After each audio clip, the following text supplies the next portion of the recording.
안녕하세요. 오늘 이 아침에 함께 나와 하나님 앞에 기도하시는 우리 성도님들을 환영합니다. 오늘 토요일을 맞이해서 저희들이 함께 이 아침 기도회를 시작하는데요. 저희들이 함께 기도하시면서 합심하여 기도하시면서 이 아침 기도회를 시작하기 원합니다. 우리가 날마다 드린 기도 제목 잘 기억하시죠? 하나님 앞에 기도하시면서 이 아침 기도회 함께 시작하겠습니다. 할렐루야. 하나님 아버지 감사합니다. 오늘도 함께 모여 주님이 토요일에 함께 기도하며 하나님 앞에 가까이 나가도록 허락하시는 하나님께 감사와 찬양을 돌립니다. 하나님의 나라, 하나님의 의, 하나님 영광이 이루어지는 귀한 우리의 삶, 우리의 가정의 삶, 자녀들의 삶, 더 나아가서는 우리의 아버지라 이 아르헨티나의 삶이 되게 허락해 주시고 어디에 있든지 간에 주님의 복음을 위하여 힘쓰는 우리 성도님들, 우리 아버지 하나님 사역자들, 그리고 도역자들, 선교사님들, 그리고 또 아버지 하나님 곤란과 어려움을 겪고 있는 모든 분들이 하나님의 통치 아래, 하나님의 인도하심 아래, 하나님의 승리케 하심 아래 저희들이 있음을 기억하고 하나님 앞에 나오는 귀한 오늘 이 아침 이 시간 되게 도와주시고 그리스도의 말씀, 성령의 충만함, 섬김, 믿음, 소망, 사랑이 하나 된 귀한 열방이 하나 된 살아있는 교회 회복을 주님 이곳에 이루어 주시고 전쟁의 멈춤과 하나님의 평강이 임하여 아버지 하나님 주님의 복음을 열심으로 전하는 저희가 될 수 있도록 주님 역사하여 주시옵소서.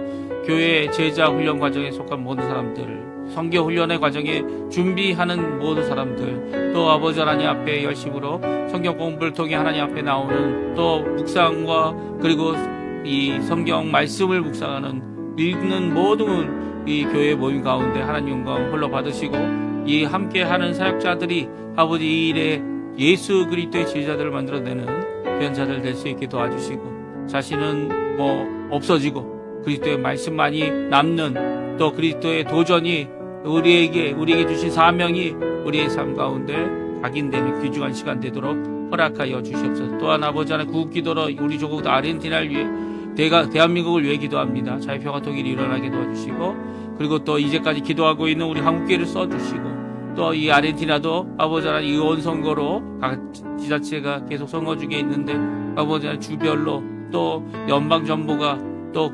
의원을 뽑는 모든 선거 가운데 함께 해주시고 그들이 갖고 있는 이 선거를 통해 아버지 하나님 하나님의 법이 하나님의 조례가 하나님의 모든 율례들이 하나님의 원하시는 그 바가 우리 교회와 우리 성도들과 그리고 하나님 앞에 믿음을 가진 자들이 열심으로 하나님 앞에 좋은 법으로 하나님 앞에 악법을 물리치고 좋은 법을 세우는 귀한 역할을 감당해내는 이 의원들 그리고 모든 것들이 될 수 있도록 주님 역사해 주십시오. 아버지 하나님 이 아르헨티나의 신앙 회복을 위해 기도합니다. 부흥을 위해 기도합니다. 특별히 한인 교포 사회, 교포 청년들, 교포 교회들 주님께서 역사해 주셔서 아버지 하나님 이 가운데 하나님 정말 좋은 법으로 좋은 아르헨티나가 하나님 앞에 종교단체가 아버지 하나님 저희의 신앙 공동체가 하나님 앞에 인정받고 또 교회 안에 이 세워진 예수 그리스도의 보혈로 세워진 교회들이 힘을 낼 수 있도록 인도해 주십시오. 오늘도 간절히 기도합니다. 병든 몸을 갖고 하나님 앞에 기도하시는 또 우리의 부모님들 또 우리의 어른들 또 우리의 자녀들 우리의 삶을 주님 주관해 주시고 아버지 주님 원하시는 귀한 은혜의 삶 잘 살 수 있도록 허락하여 주시옵소서. 다같이 사도신경으로 우리의 신앙을 고백하시면서 2025년 7월 26일 토요일 아침 기도회를 하나님께 드리겠습니다. 전능하사 천지를 만드신 하나님 아버지를 내가 믿사오며 그 외아들 우리 주 예수 그리스도를 믿사오니 이는 성령으로 잉태하사 동정녀 마리아에게 나시고 본디오 빌라도에게 고난을 받으사 십자가에 못 박혀 죽으시고 장사한 지 사흘 만에 죽은 자 가운데서 다시 살아나시며 하늘에 오르사 전능하신 하나님 우편에 앉아 계시다가 저리로서 산자와 죽은 자를 심판하러 오시리라. 성령을 믿사오며 거룩한 공예와 성도가 서로 교통하는 것과 죄를 사해 주시는 것과 몸이 다시 사는 것과 영원히 사는 것을 믿사옵나이다. 아멘. 우리 조금 전에 반주로 들었던 찬양 하나님 어린 양 독생자 예수 같이 하나님께 찬양 드리겠습니다.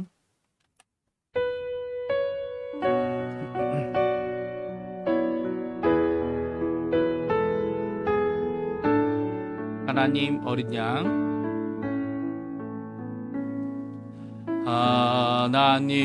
하나님 어린 양 독생자 예수 날 위해 죽으신 주님, 줄리신 그 보혈이 나의 죄를 정결케 하네. 내 영을 고치시네. 송축하리라.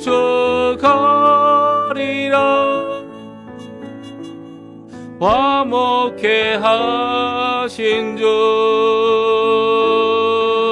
나의 모든 죄 깨끗게 하셨네. 송축하리라. 송축하리라.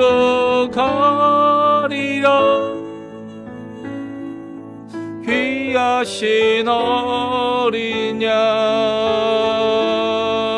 모두 절하고 모두 외치리라. 하나님 어린 양, 다시 한번 찬양합니다. 하나님 어린 양 독생자 예수, 날 위해 죽으신 주님, 줄리신 그 보혈이 나의 죄를 정결케 하네. 내 영을 고치시네. 송축하리라.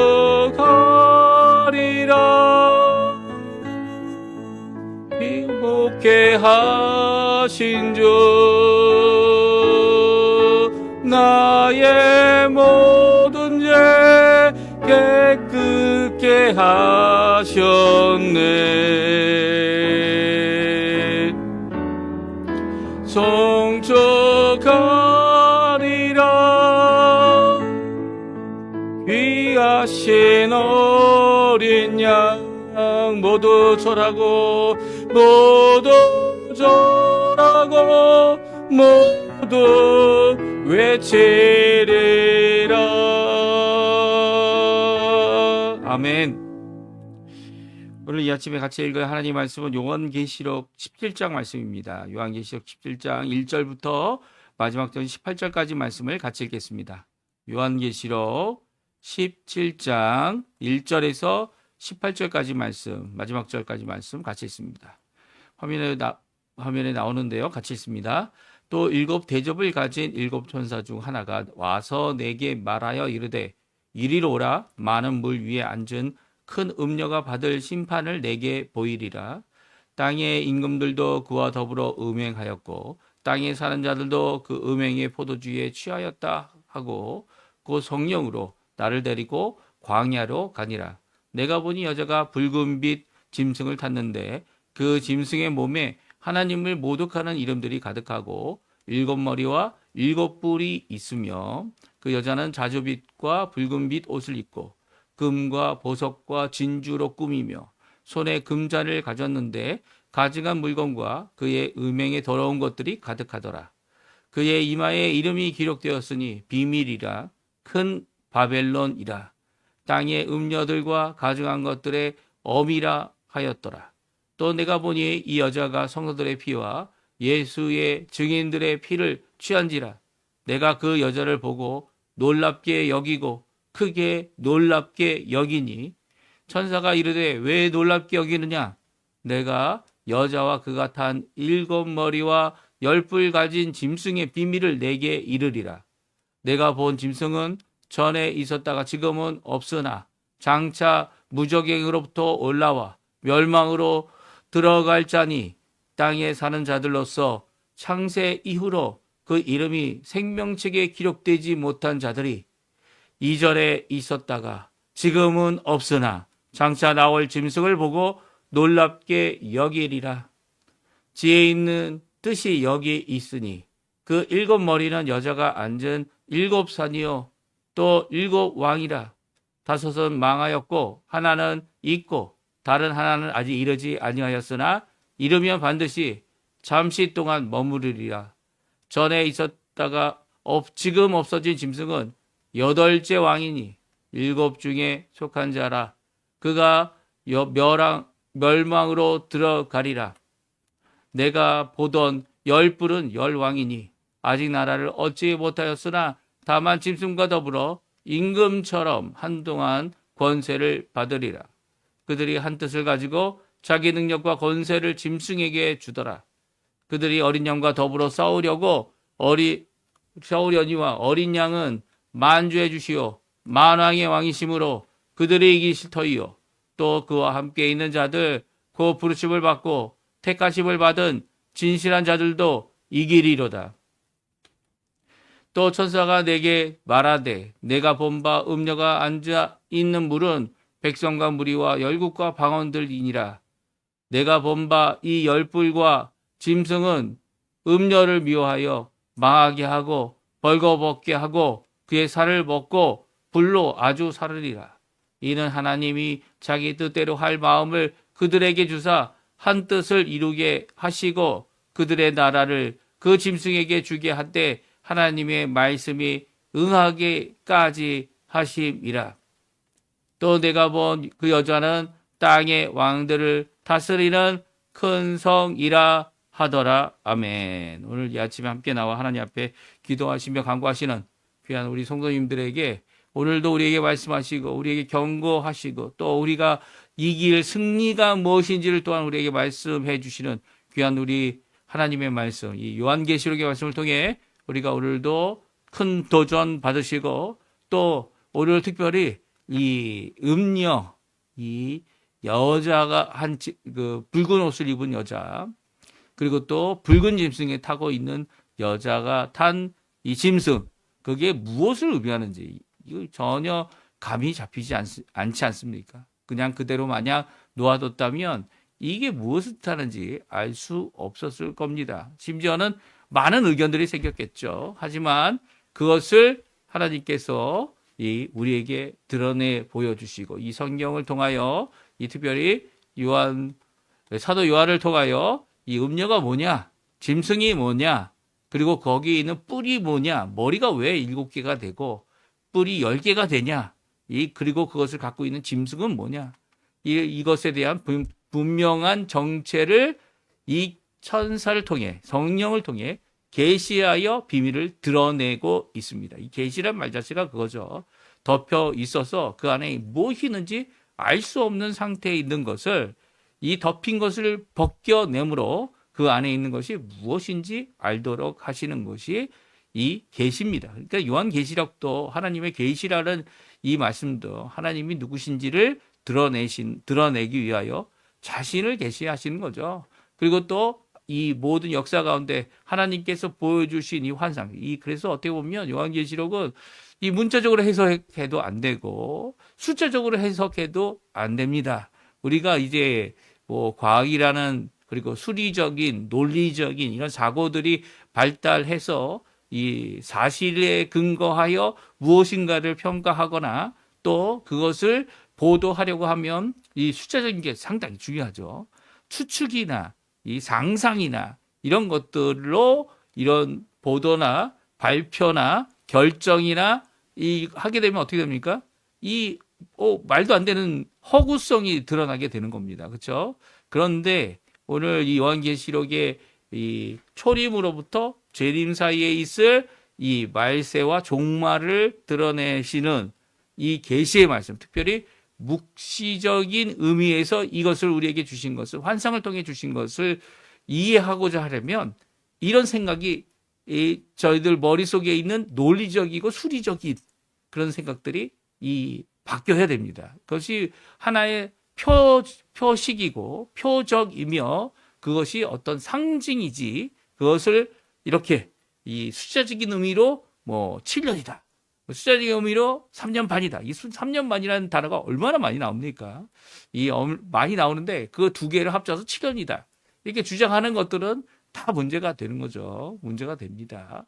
오히려 이 모든 것 가운데 하나님의 뜻만이 이루어지리라. 그 의미를 분명히 말씀하시는 그 상징이 어떤 것을 상징하는지에 대한 그 말씀을 그 보여주신 만큼, 예, 그만큼만 이게 보여주신 거 아닙니까? 이 여자, 특별히 이 음녀라고 하는, 뭐 직역하면 창녀죠, 창녀.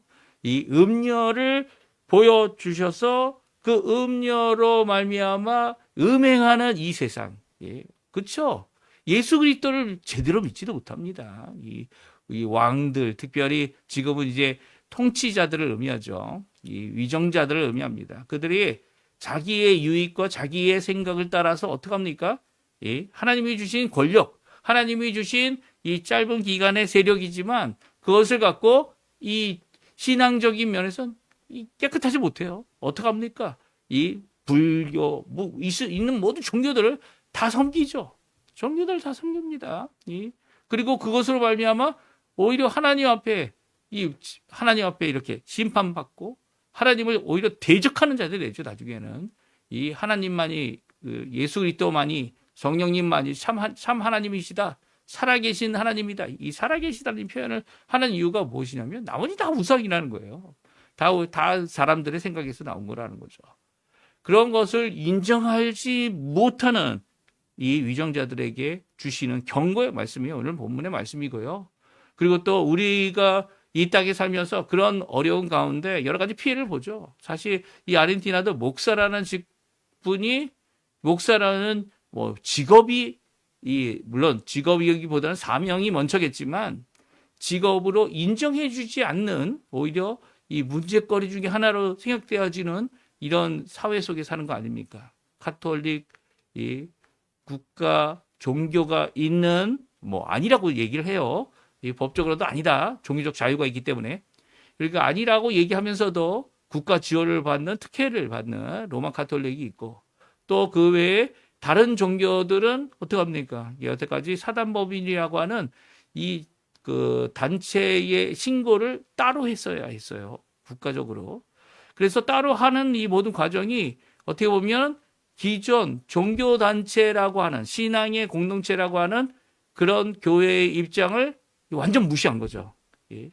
그리고 또 더 나가서 시민단체이기 때문에 그것이 비영리라고 할지라도 전혀 혜택이 없는 그런 상황 가운데 이 종교단체인 교회가 이 사회적인, 국가적인 인정도 받지 못하면서 어떤 혜택 없이 이제까지 온 거죠. 근데 그것을 이제 바꿀 수 있는 기회가 우리에게 주어진 겁니다. 그렇죠? 제가 지금 자세한 내용은 이 페이스북이나 이 방송을 올리고 있는 이 매체 가운데 제가 이 포스트를 올린 것이 있습니다. 우리 성도님들, 뭐 이게 어떤 의미일까?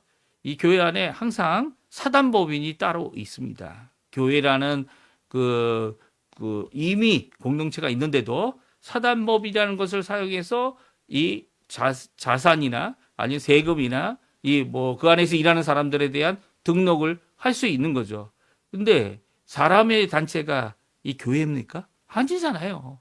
아닙니다. 우리가 신앙이 없으면 이게 무슨 클럽이고 그렇게 얘기할 수 있겠지만 우리는 신앙 때문에, 예수님 때문에 모인 단체인데 그 신앙 빼놓고 그냥 시민단체? 이건 말도 안 되는 거죠. 이런 모습을 이제까지 가져왔던 것은 어떻게 보면 이 특별히 종교단체를 인정하지 않았던 이 사회주의적이고 공산주의적인 악법을 시행하고 있었던 거죠. 이 아르헨티나가 이제까지. 근데 이제는 그것을 바뀌어서 대통령 조례로, 대통령령으로 이 데크레토라고 하죠. 이 나라 말은 데크레토로 이것을 종교단체는 종교단체 그거로만 이 모든 자산뿐만 아니라 사회적인 입장, 그리고 법적인 입장, 이 모든 것들을 다 행사할 수 있는 그런 이 법령이 그 대통령령으로 이제 주어졌습니다. 참 잘된 일이죠. 잘된 일이고 이것을 앞으로 잘 해나갈 수 있도록 해야 되는 것도 우리 교회의 책임이 아닌가 하는 생각이 듭니다. 뭐 자세한 내용은 우리 데크레토 대통령 영에 대한 모든 내용들을 제가 페이스북과 이 인스타그램에 올려놨습니다. 살펴보시고 읽으실 수 있고 아시고 또 뭐 질문이 있으시면 질문하시면 또 제가 대답할 수 있는 부분은 대답해 드리면 좋을 것 같아요. 오늘 저희들이 함께 음녀와 요한계시록에 나와 있는 17장에 나와 있는 음녀와 짐승 이 두 개의 정체, 드러난 정체, 천사가 말하는 계시하는 이 비밀에 대하여 함께 살펴보고요. 그리고 또 하나님 앞에 믿음을 갖고 우리에게 기도하라, 믿음을 가지고 인내하라. 하나님께서 이 땅에서 땅이 해야 될 복음의 전파와 또 우리가 우리의 생명을 우리의 여기에 영생을 주시기 위해, 구원을 주시기 위해 생명 바치신 예수님을 믿는 믿음을 갖고 이 땅에서 마땅히 이루어야 될 사명이 무엇인지를 우리에게 말씀해 주시는 귀한 말씀을 통해 도전받으시는 이 시간이 되었으면 합니다. 오늘 일곱 천사 중 하나가 성령 안에서 광야에서 요한을 광야에 데려가고 그리고 거기서 전한 계시된 말씀, 그 환상의 의미가 무엇인지 그 비밀을 말씀해주고 있죠. 우리 1절, 2절, 3절인데요. 같이 읽어보겠습니다. 또 일곱 대접을 가진 일곱 천사 중 하나가 와서 내게 말하여 이르되 이리로 오라. 많은 물 위에 앉은 큰 음녀가 받을 심판을 내게 보이리라. 땅의 임금들도 그와 더불어 음행하였고 땅에 사는 자들도 그 음행의 포도주에 취하였다 하고 곧 성령으로 나를 데리고 광야로 가니라. 내가 보니 여자가 붉은 빛 짐승을 탔는데 그 짐승의 몸에 하나님을 모독하는 이름들이 가득하고 7머리와 10뿔이 있으며. 아멘. 네. 1절, 2절, 3절은 이제 이 사도 요한이 새로운 비전을 보게 됩니다. 그것은 일곱 대접을 가지고 있던 일곱 천사들 그것을 다 쏟았죠. 예. 어제 16장까지 다 쏟았습니다.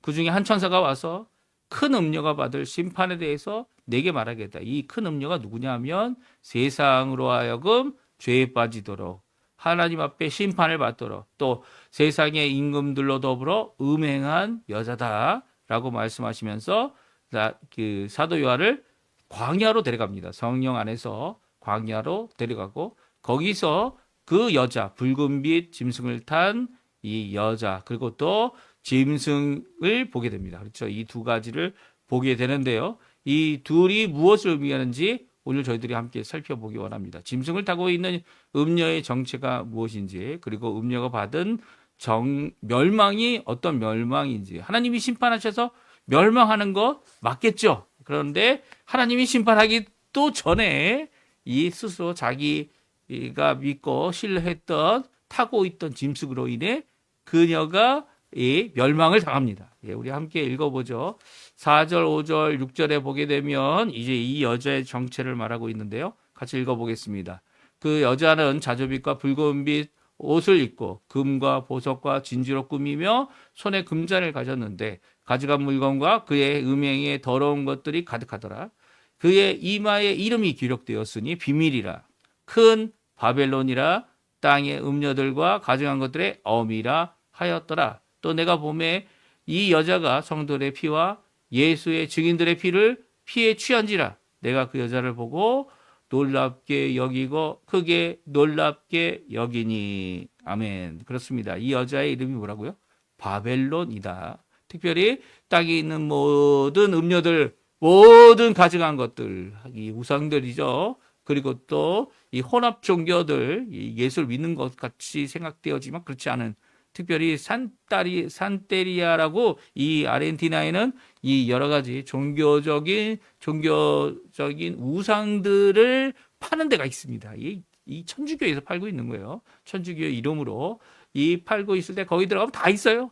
온갖 모든 이 부처상부터 해가지고 있을 수 있는 모든 종교들 특별히 사단적인 것도 그 안에 다 있죠. 그걸 다 팔아요. 판매하는 거죠. 팔아서 어떻게 합니까? 자기들의 이익을 챙기는 그런 일을 하고 있는 이 음녀들 가져간 것들 그것들의 어미가 되는 것이 이 음녀다라고 말합니다. 이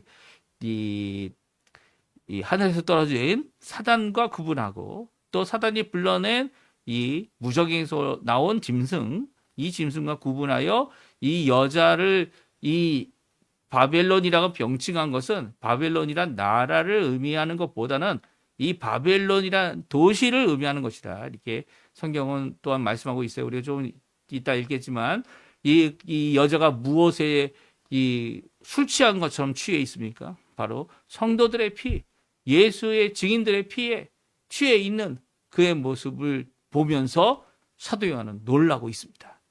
어떻게 이 죽은 순교자들의 피를 취하고 있는 그것으로 인해 그 안에서 있는 이 여자는 이 여자를 보게 될 때 이 여자가 어떤 존재인지 놀랍게 여길 수밖에 없는 거죠. 그리고 18절에 보게 되면 오늘 마지막 절이죠. 거기에 보게 되면 또 내가 본 그 여자는 땅의 왕들을 다스리는 큰 성이라 하더라. 아멘. 그렇습니다. 우리 아까 전에 17절까지 빨리 읽었나요? 18절까지 있습니다. 또 내가 본 그 여자는 뭐라고요? 땅의 왕들을 다스리는 큰 성이다 라고 말하고 있습니다. 그러니까 이 여자는요, 여자가 아니라는 거예요. 예. 여자가 아니라 그 짐승을 타고 있는 붉은 옷을 입은 이 여자는 땅의 왕들, 땅 위에서 백성들을 다스리는 나라들, 왕들을 다스리는 그 위에서 다스리는 큰 성이다 말씀해 주고 계세요. 그러니까 큰 성이라는 이 말씀은 이것이 단순히 한 사람, 한 존재를 얘기하는 것이 아니라 그 성에서 이제까지 이루어내었던 모든 것들, 그 성의 이름이 뭐라고요? 바벨론. 그들이 어떻게 한다고요? 하나님을 대적하고 하나님을 모독하는 모든 말들을 갖고 있고 더 나가서는 이 성도들과 이 순교자들의 피를 자신이 먹고 마시는 자신의 즐거움으로 삼는 취하여 있는 그런 모습을 오늘 성경은 적나라하게 이야기하고 있습니다. 그러니까 그 성이 결국 무너짐을 당하게 되는 거죠. 이 무너짐을 당할 때 어떤 일이 일어나죠? 15절, 16절, 17절을 보게 되면 이 음녀, 이 바벨론, 이 큰 성이 무너지는 것을 다음과 같이 말씀하고 있습니다. 또 천사가 내게 말하되 내가 본 바 음녀가 앉아있는 물은 백성과 무리와 열국과 방언들이라. 내가 본 바 이 열불과 짐승은 음녀를 미워하여 망하게 하고 벌거벗게 하고 그 살을 먹고 불로 아주 사르리라. 이런 하나님이 자기 뜻대로 할 마음을 그들에게 주사 한 뜻을 이루게 하시고 그의 나라를 그 짐승에게 주게 하시되 하나님의 말씀이 응하게까지 하심이라. 아멘. 하나님의 심판의 도구로 오히려 이 여자가 타고 있는 짐승이 이 여자를 미워하고 망하게 합니다. 심지어는 그 도성이 불이 타서 아무것도 남지 않도록 하게 하겠다라고 하시는 모습을 보게 되죠. 그러니까 여자가 그 도성이 바벨론이 망한 이유가 뭡니까? 망한 것은 오히려 이 음녀를 미워하는 이 바벨론을 미워하는 시기하는 결국은 망하게 하고 벌거벗게 하고 불에 아예 사르는 이 역할 이 일을 이 지들끼리 약한 세력끼리 하고 있는 모습을 분명히 말씀해주고 있습니다. 그러니까 짐승과 열뿔이 이 일을 이루는데요. 그러면 이 짐승은 뭘까요? 짐승은 바로 이 머리가 7개, 뿔이 10개, 그리고 이 짐승도 이 뿔과 머리와 같은 왕들이다라고 말씀해주고 있습니다. 8절에 보면 나오죠. 우리 같이 한번 읽어보죠. 내가 본 짐승은 전에 있다가 지금은 없으나 장차 무적행으로부터 올라와 멸망으로 돌아갈 자니 땅에 사는 자들로 창세 이후로 그 이름이 생명책에 기록되지 못한 자들이 이전에 있다가 지금은 없으나 장차 나올 짐승을 보고 놀랍게 여기리라. 아멘. 그렇습니다. 이 짐승은요, 이 전에는 있었는데 지금은 없고 이제 나중에 무적행으로부터 올라와서 멸망으로 들어갈 자. 올라와서 이 승승장구할 것 같아 보이지만 결국 멸망받는 그것이다라고 말합니다. 그것이 무엇입니까?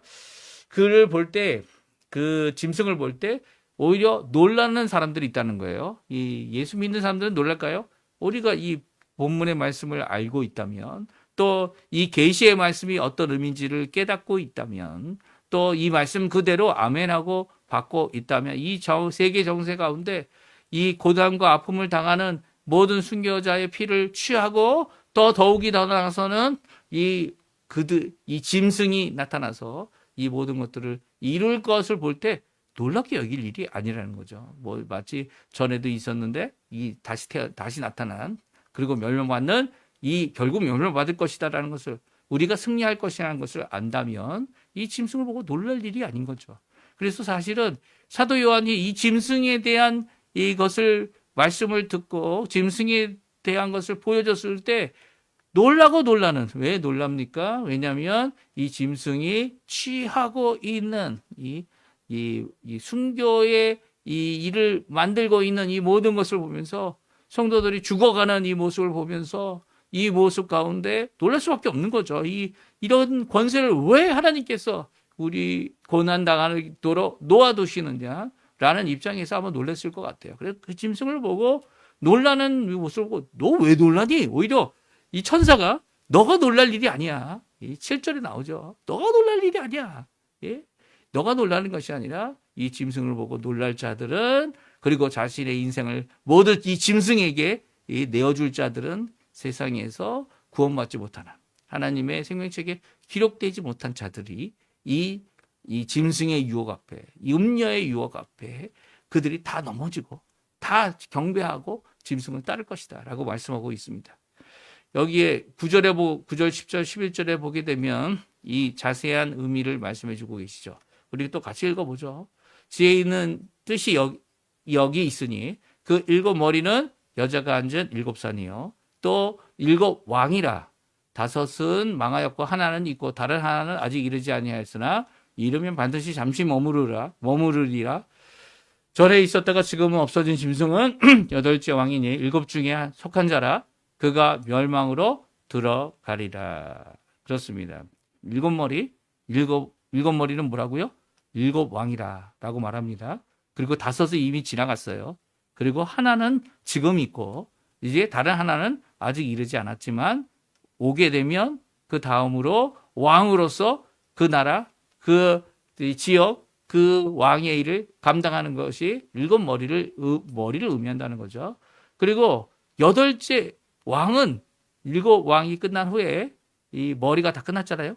그 후에 8째 왕은 이 짐승이 직접 왕이 될 것이다 라고 말하고 있습니다. 그래서 어떻게 보면 짐승이 7머리를 갖고 있는 거 아닙니까? 그런데 짐승이 7 중에 속하여서 8째 왕이 될 것이다 라고 말하고 있죠. 그리고 그 후에 멸망으로 들어가게 된다 말씀해 주고 있습니다.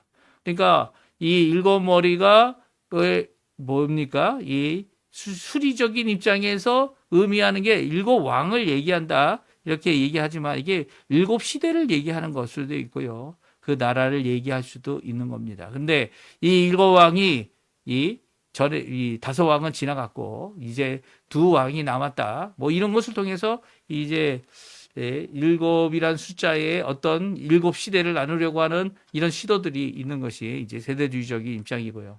우리는 그렇게 믿지 않습니다. 오히려 이 짐승하고 7머리가 어떻게 따로따로 이 짐승이 갖고 있는 게 7머리인데 또 이 짐승이 또 머리에 속했다. 이런 이치에 맞지 않아 보이는 환상적이고 환각적인 그리고 이 비전의 이 의미를 보고 적는 거 아닙니까? 보고 적는 이것의 어려움을 우리에게 잘 말씀해 주고 있는 거죠. 물론 사도 요한이 성령 안에서 우리에게 전해줄 수 있는 가장 최고의 것을 전해주고 있는 거고요.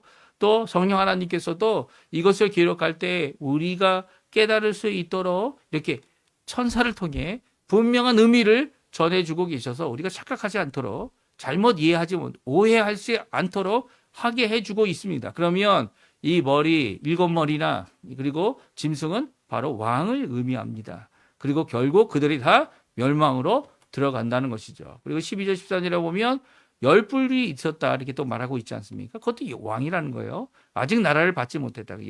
사도 요한 시대 때는 아직 왕이 되지 못했다. 뭐 이렇게 이해할 수 있습니다. 그리고 짐승과 더불어 임금처럼 한동안 권세를 받는다. 왕으로서의 권세를 받게 되어진다. 그러면 7세대로 끝나는 게 아니죠. 7나라로 끝나는 게 아닙니다. 그러니까 이 10뿔이 더 있기 때문에 이게 무슨 유럽 공동체 10나라다. 즉 유럽 공동체가 10나라가 넘었죠.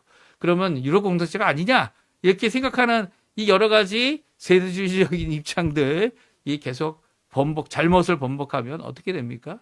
이 섣불리 말하였다가 섣불리 이 잘못을 번복하지 못하는 그래도 그게 맞는 얘기라고 주장을 할 수 있지만 결국은 그 주장대로 되어지지 않는 것이죠. 그래서 어떻게 합니까?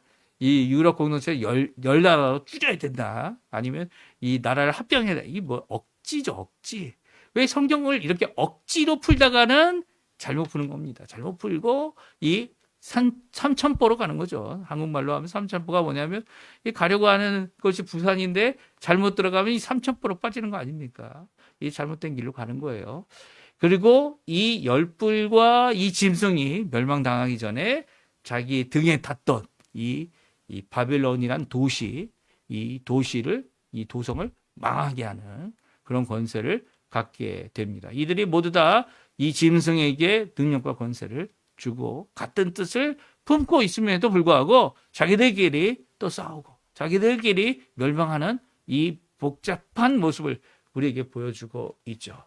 이렇게 음녀와 짐승이 세계의 권세를 갖고 있는 왕들과 세력과 이 어둠의 세력과 이 하나님을 이 음란하게 섬기는 또 하나님을 음행하여 버리는 이 악하고 더럽고 모독적인 모든 것들을 가진 것이다 라고 말씀해주고 계신데요. 이 천사가 요한에게 요구한 것이 몇 가지가 있습니다. 첫 번째는 놀라지 말라는 거예요. 왜 네가 놀라느냐라고 말씀을 하고 있죠. 너가 아니라 이 짐승을 보고 놀랄 자들, 그리고 경배할 자들, 그리고 성결자들은 이 예수 그리스도를 믿지 않는 모든 자들이 될 것이다. 이 예수님을 믿지 않으면요, 이 세상에 이야기하는 허탕한 이야기들, 허구들, 신화들 이런 것들을 쫓아다닙니다. 그렇죠? 그것이 나에게는 큰 복이 되고 나에게 큰 유익이 되고 그게 마치 진리이냐? 사실 이 성경은 이 정말 셀 수 없는 사본들이 많죠. 그래서 사본들이 많아서 그것을 이 성경이 얼마나 온전한지 이 100% 원본은 없지만 그 지금 갖고 있는 우리 성경이 이 절대적인 권위를 갖고 인정받을 수 있는 귀한 성경임을 잘 증명해냅니다. 이제 새로운 사본이나 더 오래된 사본을 보게 되면 사본이 성경책은 다 잘못된 거라고 말하는 게 아니에요. 오히려 성경책이 이 우리가 갖고 있는 성경책 얼마나 잘 보존되어 왔는지를 우리에게 잘 전해주고 있죠. 그런데 이 뭐 저쪽에서 하나 두 개 발견한 것 같고 이 세 개의 진리인 양 말하고 있는 자들이 있어요. 그런 자들이 얘기하는 그런 말들에 속아 넘어가서는 안 됩니다. 오히려 이 학문적으로도 이 성경만큼 잘 보존되고 성경만큼 하나님 말씀을 분명히 전하며 세대를 뛰어넘어 하나님이 주신 그 말씀이 아직도 인정받고 아직도 이 믿음 가운데 우리를 변화시키는 그런 역사를 이루는 것이죠. 이 그런 것 가운데 이 세상의 이 모든 유혹과 이 어둠의 세력들이 이 하나님을 믿는 믿음을 못하게 하려고 여러 가지 도전들을 한다는 거예요. 그럴 때 놀라지 말라는 거예요. 오히려 큰 도전이 있으면 있을수록 오히려 우리에게 필요한 것은 이 계시의 말씀을 알고 믿음을 가지라는 것. 그리고 결국 우리가 이긴다는 거죠. 예. 그래서 6절 7절 보게 되면 이 사도 요한이 놀라는 것을 보고 천사가 왜 놀랍게 여기느냐. 내가 오히려 너에게 비밀을 알려주겠다. 그리고 놀랍게 여길 자들은 생명책에 기록되지 못한 자들이다. 예. 그러니까 너는 놀랍게 여기지 말라는 거죠. 이런 일이 있을 때. 그리고 우리가 가질 승리는 우리 스스로의 것이 아니라는 거예요. 오히려 어린 양이 이기실 거고 어린 양을 믿는 어린 양 안에 성령 안에 삼위일체 하나님 안에 있는 우리들이 그와 함께 또한 이김을 받을 것이다 라고 말씀하고 있어요. 14절입니다. 우리 같이 한번 읽어보죠. 그들이 어린 양과 더불어서 어려니와 어린 양은 만주의 주시요 만왕의 왕이심으로 그들을 이기실 터이요 또 그와 함께 있는 자들 곧 부르심을 받고 택하심을 받은 진실한 자들도 이기리로다. 진실이라는 것이 진리 가운데 있는 자들 아니면 믿음 가운데 굳건히 믿고 있는 아멘 하는 자들. 아멘이 진리 아닙니까? 그 아멘이 그 맞습니다라는 의미도 있지만 흔들리지 않는 진리를 말하죠. 그 귀한 이 진리 안에서 예수 그리스도를 나의 구주로 어린 양이신 예수님을 의지하고 믿음으로 갖고 살아가는 모든 자들이 갖게 될 것이다. 말씀해주고 있어요. 그러니까 이게 어떻게 보면 요한계시록 17장 14절의 말씀은 바로 우리 이 요한계시록 전체의 중심 구절이다 이렇게 이해할 수 있고요. 우리에게 도전을 주시는 이 모든 비전 가운데, 이 모든 환상 가운데, 이 모든 우리가 어떤 건 아직 이해할 수 없죠. 하지만 이해할 필요가 없지만은 우리에게 주고 있는 이 모든 것 가운데 말씀해 주기 원하시는 귀한 핵심적인 말씀인 것이죠. 예수님이 이겼고 우리도 이길 것이다. 예수님이 이긴 그 믿음 안에서 오늘도 살고 오늘도 기도하고 오늘도 간구하고 깨어 있어서 하나님 앞에 믿음으로 살아내는 귀한 성도의 삶, 우리의 생명까지라도 바쳐서 해야 될 귀한 믿음의 삶 살아가시는 우리 성도님들 되셔서 오늘 어린 양의 승리가 우리의 승리가 되고 또 그 어린 양의 역사가 우리에게 임하는 것을 바라보며 소망을 품고 사시는 우리 성도님들 다 되시기를 간절히 축원드립니다. 우리 합심하여 기도하시면서 오늘 아침 기도회 마치고요. 오늘도 하나님 앞에 내일을 준비하시면서 이번 한 주간 주님 앞에 어린 양의 피, 그 보혈의 역사, 나를 시키시는 그 귀한 역사를 감사하고 찬양하며 하루를 보내시고요. 그 이미 이기신 어린 양, 그 이기심이 이 땅에 임하게 되게 해달라고 마라나타 하나님 앞에 기도하시는 우리 성도님들 되시기를 바랍니다. 합심하여 기도하시면서 이 아침 기도회 마치도록 하겠습니다. 같이 기도합니다. 할렐루야. 하나님 아버지 감사합니다. 오늘도 주님 앞에 귀한 말씀, 귀한 도전, 귀한 이 고백의 말씀을 통해 아버지 하나님께 나옵니다. 주님 역사해 주시고 은혜를 베풀어 주신 모든 것 가운데 우리가 하나님 앞에 가까이 나가는 오늘 하루 되게 도와주시고 내일을 준비하는 귀한 하루 되게 허락하여 주시옵소서.